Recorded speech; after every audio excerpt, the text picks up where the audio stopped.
Assalamualaikum warahmatullahi wabarakatuh. Alhamdulillah wassalatu wassalamu ala rasulillah. Thumma amma ba'd.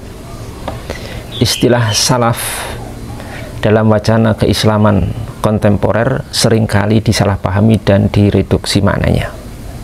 Sebagian kelompok mengklaim sebagai pengikut madhab salaf dan membatasi pemahaman agama hanya pada generasi awal Islam. Padahal jika ditelaah lebih mendalam, terutama melalui pandangan ulama terkemuka seperti Syekh Muhammad Said Ramadan Al-Buti rahimahullahu ta'ala, kata salaf atau istilah salaf itu bukanlah suatu madhab fikih atau teologi ya. Jadi salaf itu bukan madhab fikih atau teologi. Teologi itu akidah, bukan madhab akidah, bukan madhab fikih yang spesifik. Tetapi salaf itu merupakan satu fase zaman yang merujuk pada generasi awal umat Islam yang utama. Kalau madhab fikih itu jelas ada 4 yang tersisa dan masih direkomendasikan oleh para ulama, yaitu Hanafiyah, Malikiyah, Syafi'iyah, dan Hanabilah. Sedangkan madhab teologi atau madhabul akidah itu ada 3 yang tersisa, dan ini yang direkomendasikan oleh para ulama kita. Yang pertama adalah Asy'ariyah dan imamnya adalah Abul Hasan Al-Asy'ari. Kemudian yang kedua adalah Maturidiyah dan imamnya adalah Abu Mansur Al-Maturidi. Kemudian yang ketiga adalah Adariyah dan imamnya adalah Ahmad Ibn Hanbal rahimahullahu ta'ala. Jadi tinggal itu. Kalau madhab salaf nggak ada, nggak dikenal seperti itu ya. Syekh Muhammad Said Ramadan Al-Buti dalam karya monumentalnya yang berjudul As-Salafiyah Marhalatun Zamaniyatun Mubarakah La Madhabun Islami, yang artinya apa? Syekh Muhammad Said Ramadan Al-Buti punya kitab yang berjudul As-Salafiyah. Salafiyah itu marhalatun zamaniyah mubarakah, merupakan fase zaman yang diberkahi, yang berkah, bukan madhab Islam. Jadi bukan madhab Islam. Ini kitab yang sangat bagus dan sangat layak dibaca oleh kita semuanya. Di dalam buku itu beliau secara tegas membantah anggapan bahwa salaf itu adalah sebuah madhab tersendiri yang memiliki metodologi dan doktrin yang eksklusif. Beliau menjelaskan bahwa istilah salaf itu merujuk pada 3 generasi awal umat Islam yang dipuji oleh Rasulullah Shallallahu Alaihi Wasallam dalam hadisnya yang berbunyi khairun nasi qarni tsummal ladzina yalunahum tsummal ladzina yalunahum. Sebaik-baik manusia, kata Rasulullah SAW, itu adalah kurunku, yakni as-sahabat. Setelah itu adalah tabi'in, muridnya para sahabat, dan setelah itu tabi'ut tabi'in, muridnya para tabi'in. Dalam hadis Sahih Bukhari Muslim. Generasi yang dimaksud oleh Rasulullah SAW itu adalah generasi para sahabat Nabi, tabi'in, dan tabi'ut tabi'in. Kenapa di sini disebut khairuna, sebaik-baik manusia? Karena generasi ini kebaikannya terletak pada kedekatan mereka dengan sumber wahyu, ya, pemahaman langsung dari Rasulullah SAW, serta kesalehan dan ketakwaan mereka yang tinggi. Namun merujuk pada mereka sebagai sebuah madhab yang harus diakui secara kaku dan literal adalah sebuah anakronisme dan penyempitan makna.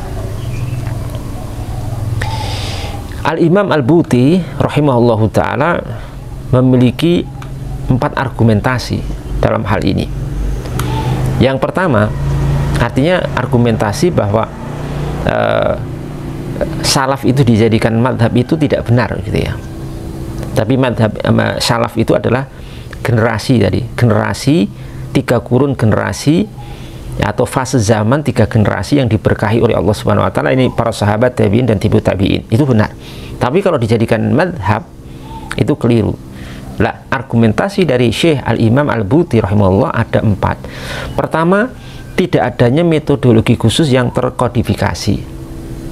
Kalau dijadikan salaf itu madhab itu nggak ada metodologi khusus yang terkodifikasi. Pada masa salaf itu belum terdapat kodifikasi metodologi fikih atau teologi atau akidah yang seragam seperti yang berkembang pada masa imam-imam madhab Hanafi, Maliki, Syafi'i, dan Hambali. Para sahabat dan tabi'in memiliki perbedaan pendapat dalam memahami dan mengamalkan ajaran agama, dan hal ini dianggap sebagai rahmat dan keluasan dalam Islam. Argumentasi kedua, fokus pada keteladanan bukan pengikutan buta atau fanatisme buta. Mengagungkan salaf seharusnya berfokus pada pengambilan pelajaran, ya, dari keteladanan mereka dalam beriman, dalam beribadah, dalam berakhlak. Tapi bukan berarti menolak perkembangan pemikiran dan ijtihad yang muncul setelah masa mereka. Selama masih, ya, ini jangan sampai ditinggalkan, dengan catatan selama masih berlandaskan dari prinsip-prinsip Al-Quran dan As-Sunnah. Karena mungkin jadi di masa-masa setelah 3 masa ini ada pendapat-pendapat yang berkembang, tapi pendapat-pendapat berkembang itu hasil ijtihad para ulama mujtahidin yang memang punya kapasitas untuk melakukan ijtihad, ya, seperti misalkan masa-masa imam madhab yang 4 dan murid-murid mereka, ya. Jadi kita harus memahami seperti ini. Kemudian yang ketiga, sebenarnya istilah salaf itu baru muncul belakangan. Dalam arti istilah salaf sebagai sebuah identitas kelompok atau gerakan tertentu itu baru muncul setelah masa 3 generasi awal tersebut. Penggunaan istilah ini untuk mengklaim kebenaran tunggal dan menyalahkan kelompok muslim lainnya, ini adalah sebuah penyimpangan tersendiri. Jadi istilah salaf atau salafiyah atau salafi dalam arti sebagai sebuah identitas kelompok tertentu itu sebenarnya kalau mau jujur muncul baru belakangan. Di generasi sahabat, tabi'in, tabi'ut tabi'in itu belum ada istilah salafi atau salaf sebagai identitas kelompok tertentu. Itu baru muncul baru-baru ini. Yang mereka yang menggunakan istilah ini untuk apa? Untuk mengklaim kebenaran mutlak, kebenaran tunggal, dan menyalahkan kelompok muslim lainnya. Maka coba perhatikan, kelompok yang memakai identitas ini itu biasanya adalah kelompok-kelompok yang intoleran, tidak toleran terhadap perbedaan-perbedaan pendapat, wabil khusus perbedaan pendapat dalam ranah ijtihadiyah, ya. Pokoknya kalau beda dengan mereka itu harus salah, harus sesat, harus menyimpang, dan seterusnya. Dan mereka ini mudah mengeluarkan kaum muslimin dari lingkup ahli sunnah wal jamaah, ya. Dalam hal-hal yang itu seharusnya saling menghormati, saling menghargai, seperti masalah kunut subuh, masalah peringatan Maulid Nabi Muhammad SAW, masalah doa bersama setelah sholat, masalah zikir jama'i, masalah nuzul Quran dan lain sebagainya. Mereka nggak bisa seperti itu. Mereka menganggap orang, oh ya kalau sudah melakukan peringatan Maulid Nabi berarti menyimpang, sesat, dan seterusnya. Karena yang benar cuma kami, katanya. Kunut subuh begitu juga, mereka nggak kunut, yang kunut itu berarti menyimpang, sesat, dan seterusnya. Yang benar cuma kami yang tidak kunut, dan seterusnya. Padahal itu fakta jelas di lapangan, ya bisa dibuktikan itu masalah khilafiyah ijtihadiyah yang para ulama sendiri sudah berbeda pendapat. Kemudian argumentasi yang keempat, pandangan ulama klasik. Banyak ulama klasik yang terkemuka yang tidak pernah mengidentifikasi diri mereka sebagai pengikut madhab salaf. Mereka justru mengikuti madhab fikih yang terstruktur dan memiliki metodologi yang jelas. Coba kan nggak ada. Yang ada madhab Hanafi, ya, Hanafiyah, madhab Malikiyah, Syafi'iyah, Hanabilah. Nggak ada madhab salaf gitu, ya. Jadi para ulama klasik saja itu mengikuti madhab yang ada itu. Kalau dalam akidah mengikuti ya, salah satu dari yang 3, Asy'ariyah, Maturidiyah, dan Athariyah. Nggak ada madhab salaf gitu, nggak ada kan. Kemudian yang kalau masalah fikih mengikuti salah satu dari madhab fikih yang 4 tadi, Hanafiyah, Malikiyah, Syafi'iyah, atau Hanabilah. Ya, mereka justru mengikuti mazhab-mazhab seperti ini yang terstruktur dan memiliki metodologi yang jelas. Imam Malik, Imam Syafi'i, Imam Ahmad bin Hambal misalkan, meskipun hidup di generasi yang relatif dekat dengan masa salaf, memiliki ijtihad dan metodologi tersendiri yang menjadi dasar mazhab mereka. Penjelasan masalah ini bisa dibaca juga ya, literasinya, seperti dalam buku-bukunya Syekh Dr. Yusuf Al-Qaradawi, atau dalam bukunya Syekh Abdullah bin Bayyah, atau buku-bukunya Syekh Profesor Dr. Wahbah Az-Zuhaili, itu menyebutkan masalah-masalah ini. Maka implikasi dari kesalahpahaman tentang istilah salaf ini menghasilkan dampak-dampak negatif. Di antaranya yang pertama, fanatisme kelompok, memicu munculnya kelompok-kelompok yang mengklaim diri sebagai satu-satunya pewaris kebenaran salaf dan merendahkan kelompok muslim lainnya. Itu fakta. Yang kedua, dampak negatif kedua, penolakan terhadap ijtihad kontemporer, menghambat perkembangan pemikiran Islam yang relevan dengan tantangan zaman modern. Ya.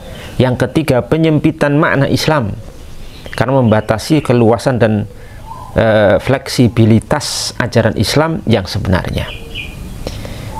Teman-teman sekalian dimuliakan Allah Subhanahu wa taala, sebagai kesimpulan dari pembahasan ini, bahwasanya memahami salaf sebagai sebuah fase zaman yang penuh keberkahan dan keteladanan adalah pandangan yang lebih akurat dan sesuai dengan pemahaman ulama-ulama terkemuka seperti Syekh Muhammad Said Ramadan Al-Buti misalkan dalam kitab yang sudah kita sebutkan tadi. Generasi salaf adalah panutan dalam iman dan amal soleh, namun menempatkan mereka sebagai pendiri sebuah madhab yang harus diikuti secara kaku adalah sebuah distorsi sejarah dan pemahaman agama. Umat Islam hendaknya mengambil inspirasi dari semangat keagamaan salaf tanpa terjebak dalam klaim